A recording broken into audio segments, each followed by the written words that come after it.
పేరు పేరు నమస్కారాలు. అలాగనే చివరి వరుసలో కూర్చున్న మా యంగ్ యూత్ మీ అందరికీ స్పెషల్ హలో.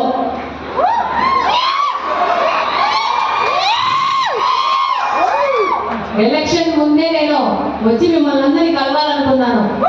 బట్ నాకు అవకాశం ఇయ్యేలా వైసీపీ పార్టీ వాళ్ళు ఎక్కడికి పోయినా అక్కడ నన్ను అడ్డుకున్నారు. బట్ మీరు యూత్ మీరు డిసైడ్ చేస్తే ఏదైనా మారుస్తారని చెప్పి కడప నియోజకవర్గంలో చరిత్ర సృష్టిస్తూ ఒక మహిళను ఎమ్మెల్యేగా చేయడం జరిగింది. 20 సంవత్సరాల తర్వాత తెలుగుదేశం పార్టీకి ఆ పట్టం కట్టి మనం ఇక్కడ తెలుగుదేశం పార్టీ జెండా ఎగరడానికి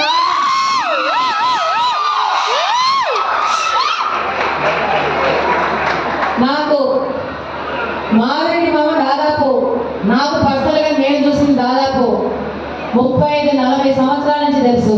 నేను ఇంటర్ చదివేదాన్ని ఆర్ట్స్ కాలేజ్లో కడపలో. అప్పుడే కొత్తగా పెళ్లి చేసుకొని మామ కూడా ఇక్కడ ఫ్యామిలీ పెట్టి